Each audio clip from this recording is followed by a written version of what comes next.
What's up guys? I hope you are doing well. I am Veer. Welcome to Study Lover. ये देखिए कितनी शानदार बात बोली गई यहाँ पर। अगर आप लोग सोच रहे हैं कि आप लोग किसी के और के जैसा बनना है तो आप लोगों को ये आइडिया ड्रॉप कर देना चाहिए, क्योंकि हर एक इंसान अपने ही टाइप का एक मास्टरपीस होता है। आप लोग भी अपने ही टाइप के एक डिफरेंट प्राणी हैं या डिफरेंट पर्सन आप लोग बोल सकते हैं। सोचने का, समझने का, जानने का, बोलने का सारा तरीका आप लोग का डिफरेंट नजर आएगा किसी दूसरे पर्सन से।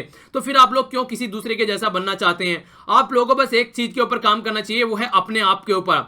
आप लोगों को अपने आप के जैसा ही रहना है, बस आप लोगों को ये करना है कि अपने आप में इंप्रूवमेंट करना है।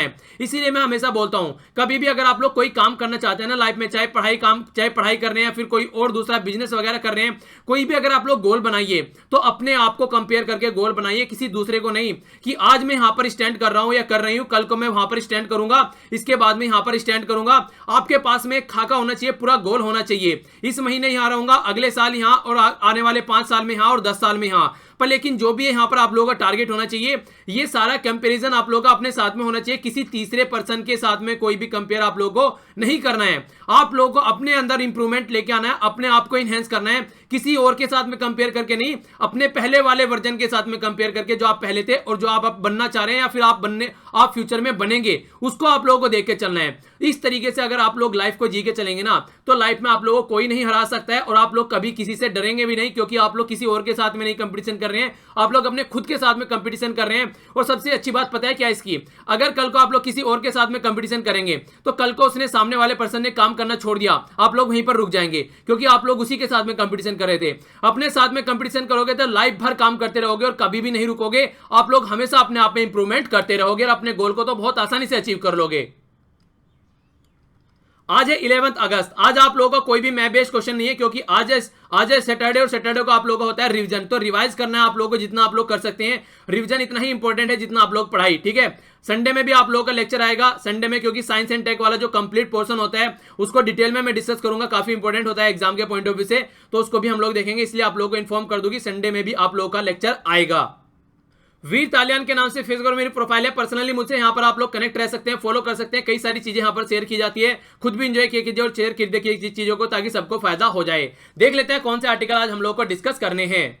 फर्स्ट आर्टिकल है यहाँ पर राज्यसभा के डिप्टी चेयरमैन का अभी इलेक्शन हुआ, उसी के बारे में डिस्कस किया जा रहा है। तो आर्टिकल पर नजर डालेंगे, थोड़ा सा कॉन्स्टिट्यूशनल एंगल देख लेंगे यहाँ पर, क्योंकि यहाँ पर जो बातें डिस्कस की जा रही हैं वो पॉलिटिकल बातें डिस्कस की जा रही हैं। तो हल्का सा नजर डालेंगे आर्टिकल के ऊपर। यहाँ पर ये आर्टिकल काफी इंपॉर्टेंट है, डिटेल में डिस्कस करूंगा। यहाँ पर आज की डेट में जो यमन में कंडीशन बनी हुई है सऊदी अरेबिया के द्वारा, जो खतरनाक सिचुएशन वहां पर बना रखी है, कोई भी कंट्री ना तो कुछ बोल रही है ना ही उसको अपोज कर रही है, और सबसे खतरनाक सिचुएशन ये है कि इसका कोई रिजल्ट भी निकल के नहीं आ रहा है। यानी कि अगर आप लोग कोई काम कर रहे हैं, ऐसा काम कीजिए कि रिजल्ट निकल कर आए।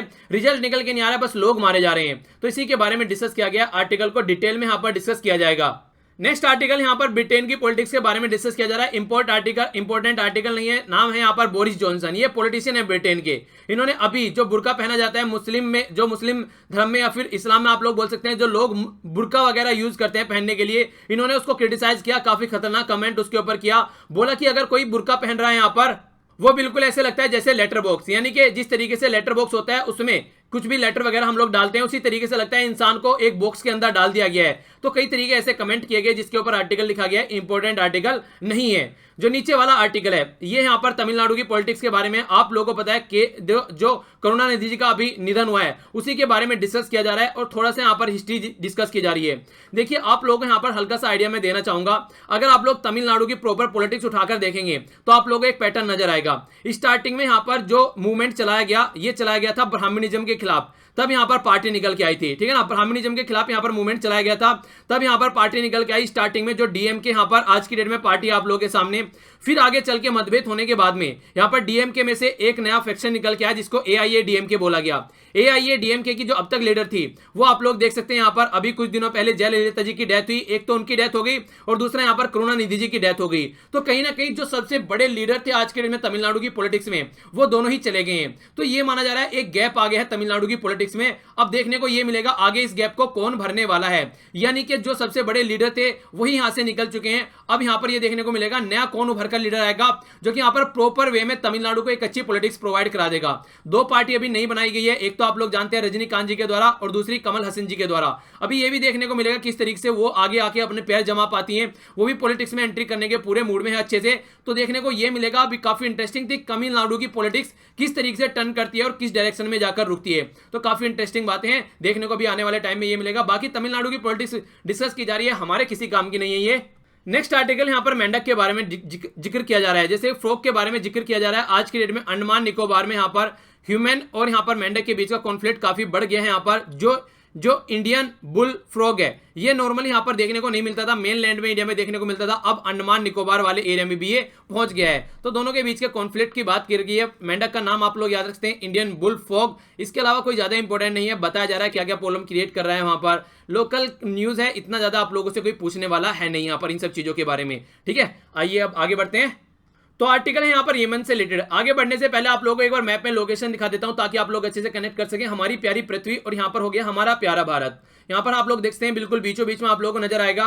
और यहाँ पे अगर आप लोग वेस्टर्न साइड में चलेंगे, ये आप लोग देखते हैं यहाँ पर ये हो गई यमन। थोड़ा सा जूम करके यहाँ पर देखते हैं, ये हो गया यहाँ पर यमन आप लोगों को नजर आ रहा होगा। नीचे हो गया गल्फ ऑफ अदन और ऊपर हो गया यहाँ पर रेड सी, ये देखिए। और कैपिटल है यहाँ पर स्याना। ओके, तो यहाँ पर काफी बम्बार्डमेंट की जा रही है, किसके द्वारा? ये की जा रही है सऊदी अरेबिया के द्वारा। ऊपर आप लोगों को सऊदी अरेबिया नजर आएगा, कैपिटल है यहाँ सऊदी अरेबिया की रियाद। तो यहाँ से काफी बम्बार्डमेंट की जा रही है। और यहाँ पर जो माना जाता है यमन में जो सपोर्ट किया जा रहा है, वो सपोर्ट किया जा रहा है जो ईरान के रिबेलियन यहाँ पर है उनके द्वारा सपोर्ट किया जा रहा है यहाँ पर यमन में। और उन्हीं को रोकने के लिए सऊदी अरेबिया यहाँ पर बम्बार्डमेंट कर रहा है। आप लोग ईरान की और सऊदी अरेबिया की जानते हैं, ऑलरेडी रस्साकसी रहती है। ईरान एक शिया कंट्री है, सऊदी अरेबिया एक सुन्नी कंट्री है। दोनों के बीच में काफी लंबे समय तक लड़ाई रहती है, दोनों एक दूसरे को अपोज करते रहते हैं। ईरान न्यूक्लियर डील भी काफी जब साइन की गई बराक ओबामा जी के टाइम पर, उस टाइम पर काफी क्रिटिसाइज किया गया था सऊदी अरेबिया के द्वारा। बोला गया था कि ये गलत स्टेप उठाया जा रहा है। इजराइल और सऊदी अरेबिया दोनों एक पाले में खड़े हुए नजर आते हैं जब यहाँ पर इस तरीके का जिक्र किया जाता है। तो इसके बारे में आप लोग एक हल्का सा आइडिया रख सकते हैं पर्टिकुलर एरिया के बारे में।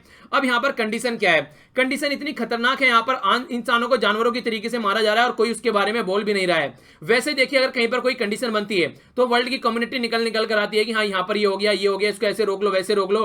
पर लेकिन यमन को बिल्कुल ऐसे छोड़ दिया गया कि ना कोई पूछने वाला है। ऐसे माना जा रहा है कि ये कोई कंट्री नक्शे में है ही नहीं ग्लोबल मैप के। ठीक है, तो ग्लोबल कम्युनिटी को क्रिटिसाइज किया जा रहा है यहाँ पर। और एक एंडलेस वार चल रही है, ना खत्म होने वाली यहाँ पर वार चली आ रही है, जिसके बारे में कोई कुछ बोल ही नहीं रहा है। देखिए, अगर आप लोगों से बोले कि आप लोगों को प्रिपरेशन स्टार्ट करनी है, अपनी पढ़ाई स्टार्ट करनी है, तो पर्पज क्या होता है? किसी भी रिजल्ट पर पहुंचना। जिस एग्जाम की तैयारी कर रहे हैं उसको एग्जाम को निकाल देना। अगर आप लोग तैयारी में लगे हुए हैं 15-20 सालों से और बुढ़ापे तक कोई एग्जाम ना निकले तो क्या मतलब है? उस तैयारी का कोई मतलब थोड़ी ना रह जाएगा। तो इसी तरीके से यहाँ पर चीजें बोली गई कि जो आप लोगों ने वार स्टार्ट की थी 3 साल पहले, आज तक उसका कोई सोल्यूशन नहीं निकला है। और इसके अलावा जो सबसे खतरनाक कंडीशन पता है क्या है? जो यहाँ पर सिविल लोग रहते हैं वहां पर, उन पर अटैक किए जा रहे हैं। अभी एक बम के ऊपर यहां पर ब्लास्ट किया गया, वहां पर देखने को मिला बहुत सारे बच्चे मारे गए, लगभग 45 लोग मारे गए उनमें, और मोस्टली वहां पर बच्चे थे।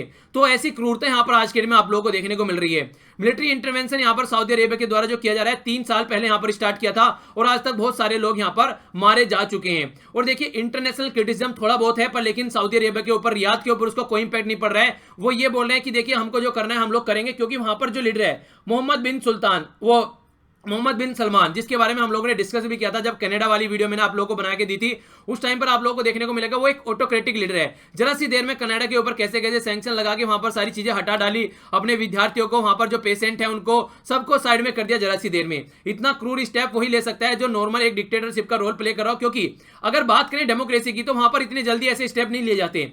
तो इसीलिए आप लोग देखते हैं यहाँ पर कोई भी स्टेप उठाए जाते हैं, कोई रोकने वाला है नहीं, क्योंकि सारी पावर एक ही पर्सन के हाथ में है। और अगर माने आज की डेट में यूनाइटेड नेशन के हिसाब से भी तो काफी खतरनाक कंडीशन में पहुंच चुका है यमन। यहाँ पर आज की डेट में आप लोगों यहाँ पर मोस्ट सीवियर ह्यूमैनिटेरियन क्राइसिस यहाँ पर नजर आएगा। 3 साल से किसी कंट्री में बराबर बम्बार्डमेंट की जा रही है, वहां पर कोई गवर्नमेंट भी नहीं है प्रॉपर वे की जो चीजों को हैंडल कर सके। और इसके अलावा वहां पर ना खाने पीने, दवाई और खाने की सबकी वहां पर एक तरीके से शॉर्टेज है। तो क्या कंडीशन होगी आप लोग समझ सकते हैं। दूसरी साइड से एक साइड से यहाँ पर आप लोगों को देखने को मिलेगा सऊदी अरेबिया की गवर्नमेंट अटैक कर रही है। दूसरी साइड से यहाँ पर ये हुथई रिबेल, ये किसके द्वारा? ये यहाँ पर ईरान के द्वारा सपोर्ट किए जाते हैं, ये यहाँ पर कंट्रोल में कर रहे हैं। आज की डेट में जो यहाँ पर इंक्लूडिंग कैपिटल, यहाँ पर आज की डेट में आप लोगों को कंट्रोल में इनके नजर आएगी। तो इसीलिए यहाँ पर ये बम्बार्डमेंट की जा रही है। आप लोगों को यहाँ कई सारी कंडीशन देख सकते हैं। यूएसए जो कि नॉर्मली इस तरह की चीजों में बहुत जल्दी इंटरफेयर कर दिया करता था, वो कैसे इंटरफेयर करें, क्योंकि आप लोगों ने एक कहावत सुनी होगी कि चोर की दाढ़ी में तिनका। जब यही खुद सपोर्ट कर रहा है तो सपोर्ट करने का क्या मतलब रह गया? अब यहाँ पे इस चीज को रोकने का क्या मतलब रह गया? खुद ही इसको सपोर्ट कर रहा है। पब्लिक इंफ्रास्ट्रक्चर बर्बाद की जा रही है, बहुत सारे लोग जो सिविल लोग हैं उनको मारा जा रहा है, बहुत सारे लोगों को डिस्प्लेस किया जा रहा है, एक जगह से दूसरी जगह पर लोग जा रहे हैं। इसके अलावा आप लोग यहाँ पर नजर आएगा सिटीज जो है वो भी सीज कर दी गई हैं, और यहाँ पर जो फूड वगैरह है और सप्लाई जो मेडिसिन वगैरह है वो भी यहाँ पर नहीं पहुंच पा रही है। बिल्कुल महामारी की कंडीशन आप लोग यहाँ पर बोल सकते हैं। और इसके भी ऊपर ये सोने पे सुहागा ये हो गया कि कोई भी यहाँ पर फंक्शनल गवर्नमेंट नहीं है सऊदी अरेबिया में आज की डेट में। यानी कि एक ये यहाँ पर यमन में एक साइड में सऊदी अरेबिया और दूसरी साइड में यहाँ पर जो लड़ाकू जो लड़ाके लड़ रहे हैं एक साइड में वो हो गए यहाँ पर। तो इस तरीके से कोई भी यहाँ पर लोग ऐसे नहीं है जो यहाँ पर 28 मिलियन जो पीपल है यहाँ पर, उनका कोई भी ऐसा नहीं है कि उनको यहाँ पर कोई देख रेख करने वाला हो। ऐसा लगता है कि ऑल ओवर वर्ल्ड ने उनको त्याग दिया है। यानी कि जो आप लोग करना है अपने आप कीजिए, हम लोग आप लोगों का कोई सपोर्ट नहीं करेंगे, ऐसा फील हो रहा है इनको यहाँ पर। इसके अलावा अगर बोला जाए यहाँ पर कई सारी बीमारी जैसे हैजा आप लोगों को देखने को मिलेगा। इसके अलावा यहाँ पर हेल्थ सिस्टम बिल्कुल कोलैप्स हो चुका है। इसके अलावा क्लीन वाटर नहीं मिल पा रहा है लोगों को पीने के लिए, और बहुत हंगर की कंडीशन यहां पर मिल चुकी है। यानी कि खाने तक के लाले यहां पर पड़ गए हैं। इतनी खतरनाक सिचुएशन पर चीजें पहुंच चुकी है, पर फिर भी कोई नहीं बोल रहा है, कोई भी इसके बारे में कुछ डिस्कस नहीं कर रहा है आज की डेट में भी।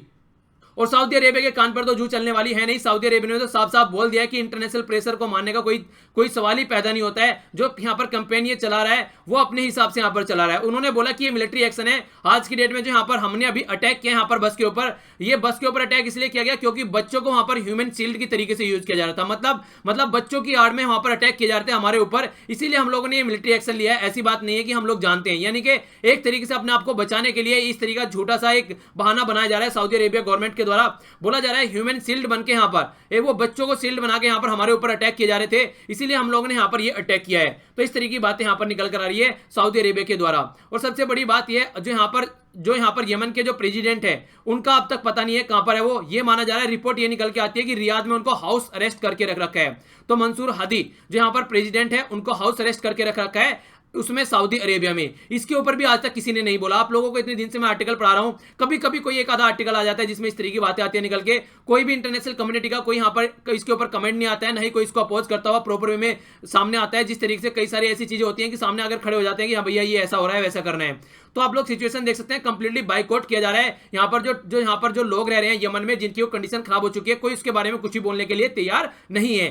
और सबसे खतरनाक बात तो यह है, इतनी बुरी कंडीशन बनाने के बाद भी फिर भी ये फेल है एक तरीके से, इनको कुछ नहीं मिल पा रहा है। 3 साल से लगभग यहाँ पर बम्बार्डमेंट चल रही है, सैंक्शन लगा दिए गए हैं बहुत सारे एरिया में। यहाँ पर इस तरीके से आप लोगों को कंडीशन खराब नजर आएगी, पर लेकिन कुछ भी यहाँ पर आज के डेट में इनको हाथ नहीं लग पा रहा है। और ये हाई टाइम है, देखिए इंटरनेशनल कम्युनिटी को कुछ तो टेंशन इसके ऊपर पे करनी चाहिए, वरना कंडीशन जब और भी ग्रेव हो जाएगी तब आके यहाँ पर बोलेंगे कि क्या करना है और क्या नहीं करना है। और सबसे बड़ी बात है साथ में सपोर्ट कर रहा है यहाँ पर यूएसए कंटिन्यूअस यहाँ पर इस तरीके की चीजों को, जो कि एक पावर है ग्लोबल, जो कि यहाँ पर इसको रोक सकता था, एक तरीके से अपोज कर सकता था, बोल सकता था सऊदी अरेबिया को ये सारी ऐसी हरकतें न कीजिए, और सऊदी अरेबिया को सुनना पड़ता, क्योंकि एक बहुत बड़ा पार्टनर है यूएसए आज के डेट में सऊदी अरेबिया का। तो राइटर भी यहाँ पर एक आइडिया दे रहे हैं, बोले कि जब तक कि यहाँ पर वर्ल्ड ऑल ओवर वर्ल्ड से यहाँ पर एक तरीके से प्रेशर नहीं बनाया जाएगा यहाँ पर मोहम्मद बिन सलमान के ऊपर, तब तक यहाँ पर दिखने वाला नहीं है कि कुछ भी यहाँ पर होने वाला है। क्यों? क्योंकि जो भी इनकी फॉरेन पॉलिसी है सारी यही डिसाइड करते हैं, कोई यहाँ पर और नहीं है इनको डिसाइड करने वाला। तो जो ये वॉर है ये स्टॉप होनी चाहिए यहाँ पर, और नेगोशिएशन होनी चाहिए जो यमन गवर्नमेंट है और यहाँ पर जो रिबेल है उनके बीच में,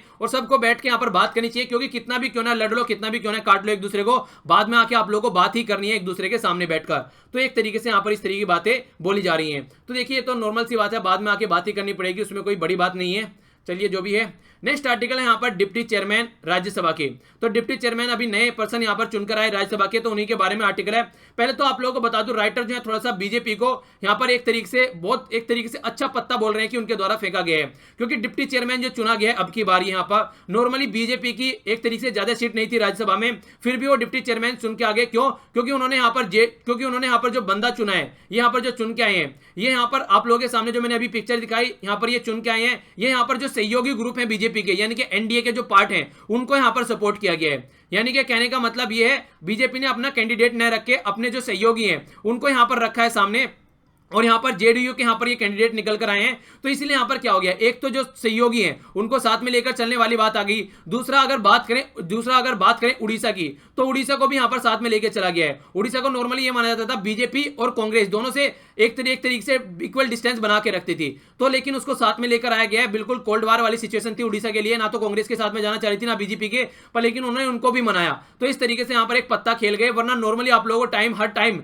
जो डिप्टी चेयरमैन है राज्यसभा के वो हमेशा कांग्रेस से देखने को मिलते हैं। पर फर्स्ट टाइम यहां पर जो हरिवंश जी चुनकर आए हैं, हरिवंश नारायण जी, तो ये कहां से चुनकर आए हैं, ये चुनकर आए हैं अभी जो बीजेपी के सहयोगी अलाई यानी कि एनडीए से चुनकर आए हैं। तो ये काफी एक टैक्टिक्स बोली जा रही है, खेली गई है बीजेपी के द्वारा अपने कैंडिडेट को रखने के लिए राज्यसभा में, ठीक है। तो इंपॉर्टेंट है यहां पर थोड़ा कॉन्स्टिट्यूशनल एंगल यहां पर देख लेते हैं। आर्टिकल 89 के तहत कॉन्स्टिट्यूशन में यहां पर आप लोगों को देखने को मिलेगा डिप्टी चेयरमैन की पोजीशन यहां पर रखी गई है। स्पेसिफिक पोजीशन राज्यसभा में आप लोगों को देखने को मिलेगी। डिप्टी चेयरमैन नॉर्मली आप लोग एक स्टेपनी की तरीके से इसको देख सकते हैं, यानी कि जब चेयरमैन यहां पर काम नहीं कर पाएगा उस टाइम पर डिप्टी चेयरमैन आप लोगों को पिक्चर में नजर आएगा। ओके, डिप्टी चेयरमैन जो होता है अदर जैसे आप लोग यहां पर इसे काउंसिल अगर यहां पर कोई चेयर करता है जिस तरीके से प्रिजाइडिंग ऑफिसर का काम करता है, तो बिल्कुल सारा वही सारे जो भी सारे यहां पर बेनिफिट हैं, जो सारी चीजें हैं वो सारी इसको बिल्कुल चेयरमैन की तरीके से मिलेगी, ठीक है ना। जैसे मैंने आप लोगों को बताया था स्टेपनी की तरीके से यूज किया जाता है, स्कूटर में आप लोग स्टेपनी लेकर चलते हैं, अगर खराब हो जाए तो जल्दी से उसको रिप्लेस कर ले जाए, बिल्कुल वही काम यहां पर किया जाता है। डिप्टी चेयरमैन की अगर यहां पर पोजीशन आप लोग देखें राज्यसभा में तो काफी क्रिटिकल पोजीशन मानी जाती है, क्योंकि अगर यहां पर चेयरपर्सन जो है और वाइस प्रेसिडेंट आप लोग बोलिए, क्योंकि चेयरपर्सन ही वाइस प्रेसिडेंट होता है यहां पर, और उसी को एक्स ऑफिसर चेयरमैन भी बोला जाता है, ठीक है। तो अगर वो एब्सेंट है तो यहां पर स्मूथ फंक्शनिंग कराने के लिए बहुत बड़ा रोल प्ले करता है यहां पर डिप्टी चेयरमैन, ठीक है। तो इसीलिए यहां पर देखिए काफी अच्छा रोल प्ले किया गया अब यहां पर बीजेपी के द्वारा, और ये एक काफी अच्छी जीत मानी जा रही है और काफी अच्छी पॉलिटिक्स खेली गई, ये भी यहां पर बोला जा रहा है राइटर के द्वारा। ये कुछ बात है जो आप लोग इसके बारे में याद रख सकते हैं। बाकी आप लोगों के लिए ऐसे है, क्योंकि आज है सैटरडे में आप लोगों को बताना है वोटर डिस्प्यूट के बारे में। अलग अलग स्टेट, हमारी कंट्री में एक फेडरल सिस्टम है यानी कि संघवाद का ढांचा है, 29 स्टेट है, 7 यूनियन टेरिटरी है।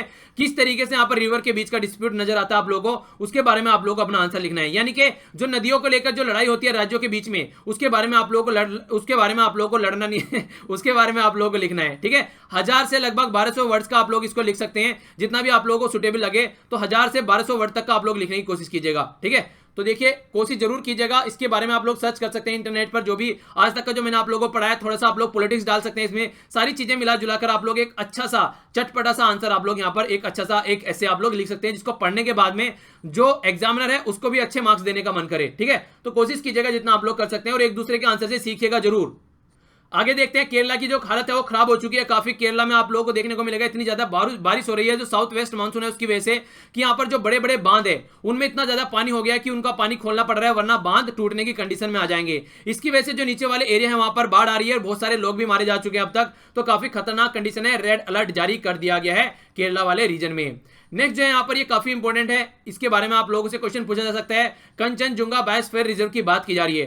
कंचनजुंगा बायोस्फीयर रिजर्व यहाँ पर आप लोगों को देखने को मिलेगा, इसको ये यहाँ पर दर्जा दे दिया गया है world network of biosphere reserve का, ये यूनेस्को के द्वारा दर्जा दिया जाता है। तो ये काफी इंपॉर्टेंट है, इस तरीके का दर्जा अगर यहाँ पर दिया गया है तो काफी इंपॉर्टेंट है। यहाँ पर सबसे बड़ी बात क्या है, ये आप लोगों को देखने को मिलेगा, यहाँ पर लोकेशन है सिक्किम में, और 3rd हाईएस्ट माउंटेन पीक आप लोगों को वर्ल्ड में ये नजर आएगा। तो यहाँ पर ये स्पेयर का यहाँ पर दर्जा दिया गया है, और इसको काउंट करने के बाद में लिस्ट में टोटल इंडिया के 11 ऐसे बायोस्फीयर रिजर्व हो गए हैं, जो कि वर्ल्ड नेटवर्क की यहाँ पर लिस्ट में शामिल हो गए हैं। क्वेश्चन आप लोगों के लिए ये है कि अभी आप लोगों को ये बताना है, अभी तो ये यहाँ पर ऐड किया गया, इससे पहले जो लास्ट टाइम ऐड किया गया था, किस ईयर में ऐड किया गया था, और वो कौन सा ऐड किया गया था, ये आप लोगों का क्वेश्चन है, यानी कि लास्ट वाला कौन सा लेटेस्ट ऐड किया गया था।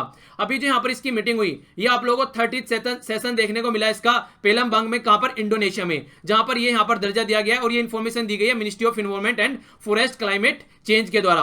आज की डेट में कौन है यहाँ पर मिनिस्टर आप लोगों को सारे याद रखने हैं, मैंने बोला था मिनिस्टर नहीं भूलने हैं, क्योंकि मिनिस्टर आप लोग याद रखें, कम से कम आप लोगों को पता रहेगा कहां पर क्या चल रहा है, तो इसमें आप लोगों के माइंड में कोई भी कंफ्यूजन नहीं होना चाहिए। नेक्स्ट, द हिंदू के द्वारा यहाँ पर प्ले राइट अवार्ड दिया जाता है 2018 का, तो ये एनी जैदी को दिया गया है यहाँ पर, ये 2018 का, ठीक है ना। 2 लाख यहाँ पर अवार्ड दिया जाता है, 2 लाख रुपए का यहाँ पर, और यहाँ पर इनके लिए दिया गया है, इनका जो इनका प्ले है ये अनटाइटल्ड फर्स्ट, ठीक है, जिसके लिए यहाँ पर दिया गया है, ये 14th एडिशन था द हिंदू के प्राइज का। तो हल्का सा आइडिया आप लोग रख सकते हैं इसके बारे में। नेक्स्ट जो इन्फॉर्मेशन निकल कर आ रही है, ये निकल कर आ रही है वुमेन के द्वारा बैक किया जा रहा है ट्रिपल तलाक, जो अभी यहां पर ट्रिपल तलाक बिल अभी लेकर आए। और यहां पर देखिए कई बार ऐसे भी न्यूज निकल कर आ रही है कि 2019 में जो इलेक्शन होने वाले हैं, कहीं ना कहीं मुस्लिम वुमेन की सपोर्ट पाने के लिए बीजेपी यहां पर इस तरीके के बिल जो यहां पर लेकर आ रही है और उसको इस तरीके से सपोर्ट कर रही है। ओके, नेक्स्ट यहां पर काफी इंटरेस्टिंग इंफॉर्मेशन है। अभी जो एम करुणानिधि की डेथ हुई है, उनको यहां पर बोला जा रहा है कि भारत रत्न दे देना चाहिए। तो डीएमके के एमपी के द्वारा, जो कि यहां पर नाम है यहां पर तिरुचि शिवा, इनके द्वारा यहां पर यह बोला गया है राज्यसभा में। ओके, तो देखते हैं कितना माना जाता है और कितना आगे बढ़ाया जाता है। नेक्स्ट बात निकल के आ रही है यहां पर प्राइवेट मेंबर बिल के बारे में। प्राइवेट मेंबर बिल होता क्या है? ये वो बिल होता है जो कि यहां पर जो मिनिस्टर प्रस्तुत नहीं करता है। यानी कि मान लीजिए कोई बिल लेकर आए, जैसे आप अभी यहां पर ओबीसी जो यहां पर बैकवर्ड क्लासेस को जो कॉन्स्टिट्यूशनल स्टेटस देने की बात कर रही है, अगर वहां पर मिनिस्टर ना लेकर उसको कोई और दूसरा मेंबर ले आए पार्लियामेंट का, तो उसको प्राइवेट मेंबर बिल बोलते हैं। ठीक है, मिनिस्टर के अलावा कोई और भी मेंबर। तो यहां पर जो लेके आया गया, एक साइड में लेके आया गया लोकसभा में, तो यहां पर शशि थरूर जी के द्वारा और तुलसी जी के द्वारा रखा गया है राज्यसभा में, पर लेकिन यहां पर इसको एक्सेप्ट नहीं किया गया। प्राइवेट मेंबर बिल के बारे में कई बार क्वेश्चन आप लोगों से बन जाता है, इसके बारे में आप लोगों को आइडिया होना चाहिए, कई बार क्वेश्चन पूछा जाता है। नेक्स्ट जो इन्फॉर्मेशन निकल के आ रही है, ये बोला जा रहा है कि जो सेशन अभी रहा है, पहले बजट सेशन होता है, फिर मॉनसून सेशन और फिर आप लोगों को विंटर सेशन देखने को मिलता है। तो जो सेकंड सेशन यानी कि मॉनसून सेशन को काफी प्रोडक्टिव सेशन यहां पर बताया गया है, और लगभग सन 2000 से लेकर अब जो मॉनसून सेशन निकल के आया है, ये काफी प्रोडक्टिव है। यानी कि उससे पहले इतना प्रोडक्टिव सेशन आज तक नहीं देखने को मिला। तो काफी इंटरेस्टिंग बात बोली जा रही है और सपोर्ट किया जा रहा है इसको काफी अच्छे से। नेक्स्ट यहां पर काफी इंटरेस्टिंग इंफॉर्मेशन है।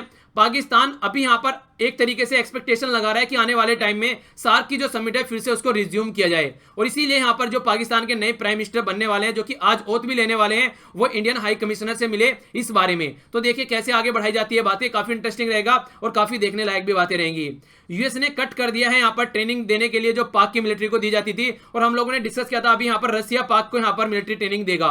इसके अलावा यहां पर देखिए वॉर्न भी किया है कई तरीके के स्टेप उठाने के लिए, क्योंकि पाकिस्तान के द्वारा हमेशा सपोर्ट किया जाता है टेररिस्ट एक्टिविटी को, तो वो बातें निकल कर आती है।